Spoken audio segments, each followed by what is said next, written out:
What if the happiest day of your life was the beginning of your darkest nightmare? In the cursed halls of Blackwood Manor, love isn't eternal. It's a trap. Evelyn and Daniel had always dreamed of a wedding that felt timeless, magical, and grand. Blackwood Manor seemed perfect. A sprawling Gothic estate steeped in history. Its towering spires, intricate stonework, and candle-lit halls offered a haunting beauty that Evelyn couldn't resist. But behind its elegance lay a sinister reputation. The estate's history was riddled with tragedies. Every wedding held there ended in despair. Couples disappeared, guests reported seeing strange apparitions, and whispers of an ancient curse followed the manor like a shadow. Daniel had reservations about the location, but Evelyn, captivated by its allure, brushed off the warnings. "They're just stories," she insisted. "We'll make our own history." The day of the wedding arrived with an unnatural stillness. Guests murmured uneasily as they entered the manor, their footsteps echoing off the cold stone floors. The air was sharp, colder than the brisk autumn evening should have allowed. In the bridal suite, Evelyn admired herself in a full-length mirror framed by dark carved wood. She looked radiant, yet her reflection seemed off. When she adjusted her veil, the reflection lagged a second behind. "I must be nervous," she whispered, forcing a laugh. The grand hall was breathtaking. Hundreds of candles lined the aisle, casting flickering shadows on the stone walls. Above, a crystal chandelier glimmered like a frozen constellation. As the ceremony began, Evelyn felt a strange heaviness in the air. The officiant, a pale man with a gaunt face and sunken eyes, spoke in a voice that resonated too deeply. "Do you, Evelyn, take this union to bind your soul forever?" The words sent a shiver down her spine. She glanced at Daniel, who looked equally unsettled but squeezed her hand reassuringly. She hesitated, but the expectant silence of the guests pushed her forward. "I do," she said, her voice trembling. When Daniel repeated his vows, a cold wind swept through the hall, extinguishing half the candles. The chandelier above them swayed ominously, groaning as if under an unseen weight. As they exchanged rings, the room darkened further, and the officiant's smile stretched unnaturally wide. "Let it be sealed," he intoned, his words echoing like a distant thunderclap. The guests erupted into uneasy applause, but something was wrong. The ground beneath their feet felt unstable, and faint whispers began to thread through the air, too soft to decipher but unmistakably present. The reception was equally unsettling. The lavish dining room, lined with ornate mirrors and draped in crimson velvet, seemed to pulse with an invisible energy. As the couple shared their first dance, Evelyn felt the floor beneath her feet shift slightly, as though something was moving beneath the wood. She glanced toward the mirrors and froze. Her reflection was staring back at her, unmoving, with a twisted grin that didn't match her face. "Daniel," she whispered, her voice quaking. "What is it?" he asked, concerned. But when she turned back to the mirror, it had returned to normal. "Nothing," she said, forcing a smile. The strange occurrences escalated.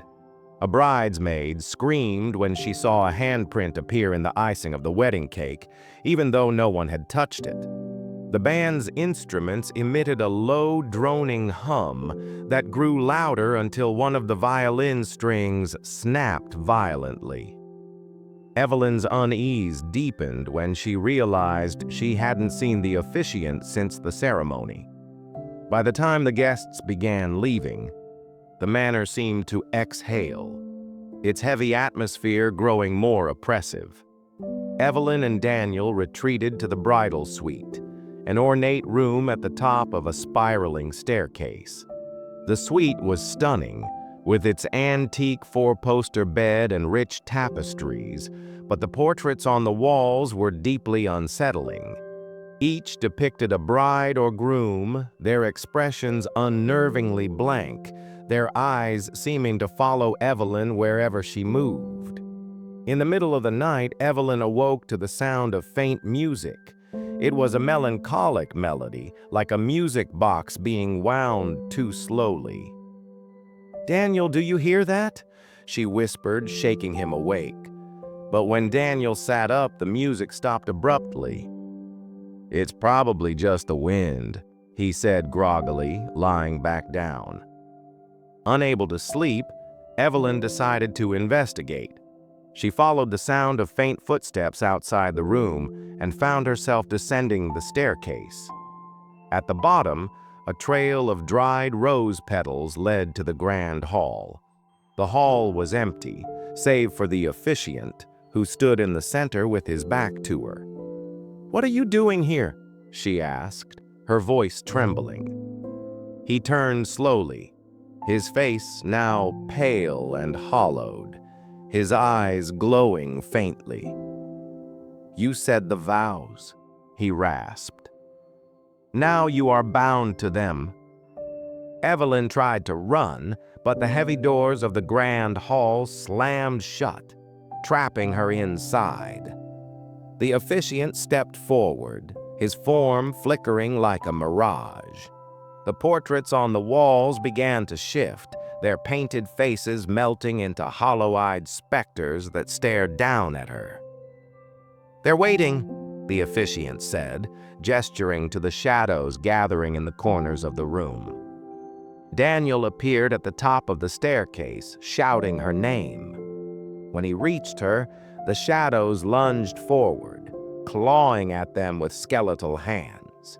Desperate to escape, Evelyn noticed an old book on the altar, bound in cracked leather.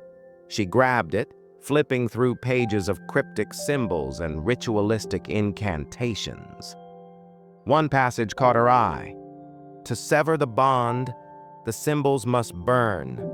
But fire consumes more than curses. It devours souls." The shadows closed in, their whispers growing into a deafening roar. Evelyn shouted for Daniel to help her as she ripped the pages from the book and threw them into one of the candelabras.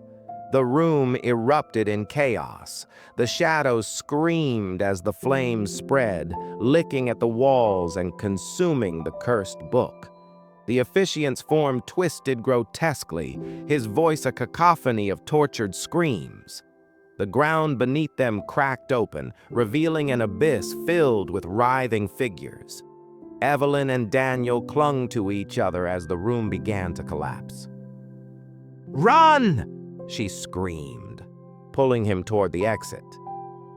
Evelyn and Daniel awoke in the overgrown gardens of Blackwood Manor, the first rays of dawn piercing through the mist. The manor was gone, reduced to smoldering ruins. For weeks they tried to move on, but the memory of that night haunted them. Evelyn began to notice strange things. Her reflection lingering a moment too long in mirrors, the faint sound of footsteps when she was alone.